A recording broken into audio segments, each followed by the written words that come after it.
But I want to read for you today to get us started Genesis chapter 22.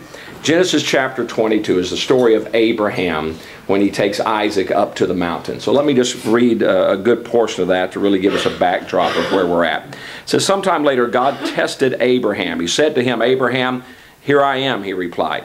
Then God said, take your son, your only son Isaac, whom you love, and go to the region of Moriah. Sacrifice him there as a burnt offering on one of the mountains I will tell you about. And I have found that so many times in my walk with God that it is not the details that He's given me, but when I got there, I knew that I was there. And so I've learned just to keep on walking until I know that. Don't ask the questions, just keep on walking. Amen. Verse 3. Early the next morning, Abraham got up and saddled his donkey, and he took him two of his servants and his son Isaac. When he had cut enough wood for the burnt offering, he set out for the place God had told him about. On the third day, Abraham looked up and saw the place in the distance. He said to his servants, stay here with the donkey while I and the boy go over there. We will worship, and then we will come back to you. Abraham took the wood for the burnt offering and placed it on his son Isaac, and he himself carried the fire and the knife. As the two of them went on together, Isaac spoke up and said to his father Abraham, Father? Yes, my son, Abraham replied. The fire and the wood are here, Isaac said, but where is the lamb for the burnt offering?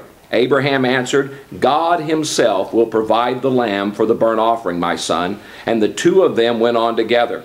When they reached the place God had told him about, Abraham built an altar there and arranged the wood on it.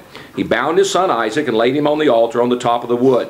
Then he reached out his hand and took the knife to slay his son. But the angel of the Lord called out to him from heaven, Abraham, Abraham. Here I am, he replied. Do not lay a hand on the boy, he said. Do not do anything to him. Now I know that you fear God, because you have not withheld from me your son, your only son. Let me just take a side note right here. Sometimes God will tell you to do things that He never intends for you to do. What did He tell Abraham to do to Isaac? Go sacrifice him. Was that really what He wanted him to do? No. So just think about that. God, why do I have to do this? Don't question, just obey. Now, let me go on. Verse 13, Abraham looked up, and there in the thicket he saw a ram caught by its horns. He went over and took the ram and sacrificed it as a burnt offering instead of his son. So Abraham called the place, the Lord will provide. We know it is Jehovah Jireh. And to this day it is called, on the mountain of the Lord it will be provided. I want to talk to you a little bit about going to that next level, or going up to the mountain. Abraham here had a great experience, and obviously you're not here today if you didn't want to go to that next level and go up on the mountain.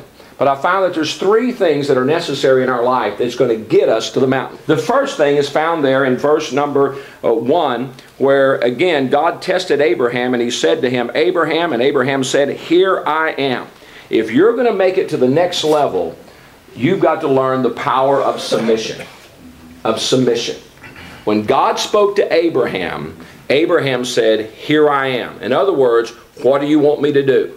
No questions, no ifs, ands, ors. And you can see that again by what a hard sell this was. He's about to tell him to take his son up to the mountain and sacrifice him.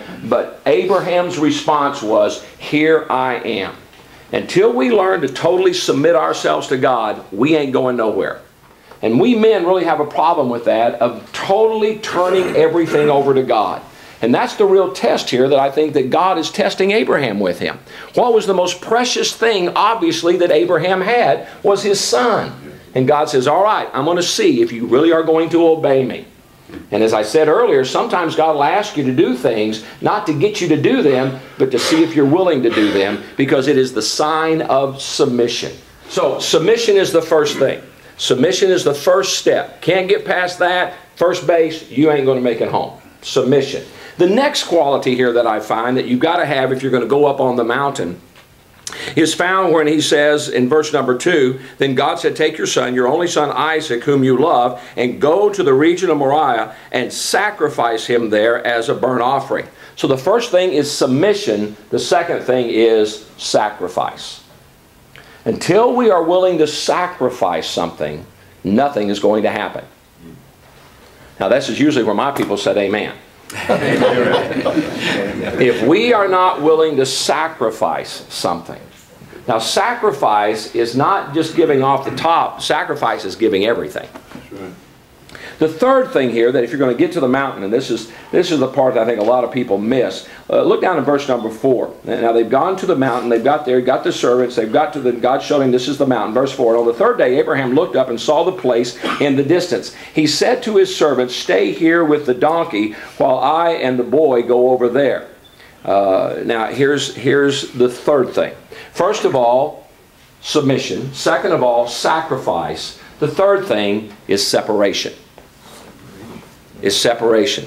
He said to the servants, you guys stay here. Me and the boy are going up there. You guys stay down here and, he said, y'all stay here with the donkeys and me and the boy are going up here. Or if I can just be King James, because it's just men here today, y'all stay here with the asses. Okay. If you're going to move up with God, you're going to have to get rid of some of the asses in your life. Mm-hmm. Yeah. Amen. Amen. You can't hang out with the asses if you're going to go to the mountaintop. Now, we've got friends with the world, we're reaching to the world and all that, but sometimes we've just got some running buddies that we've got, some people that we're hanging with that are not lifting us up, they're dragging us down. And they're going to keep us at the wrong level. Now, I'm not talking evangelism here. Be the friend of the sinner, reach out, don't misunderstand me and all that. But I'm talking about if you're really wanting to go to the next level, you're going to have to find some people that are willing to go to the next level with you. Because the closer you get to God, the smaller the crowd is going to be. You're right about that. I'll say that again. The closer you get to God, the smaller the crowd is going to be. You're right. And so that's where, again, the key to separation, separating ourselves away. Yeah, I want to be the friend of everybody, but I've got to find that group of people that say, you know what, I want to go to the mountain with you. I want to go up there and experience the presence and the power of God. Iron sharpens iron. And when we'll find those men to hang around us and be around us, that's how we're going to do. So turn to someone and say, get away from the masses. Get away from the masses.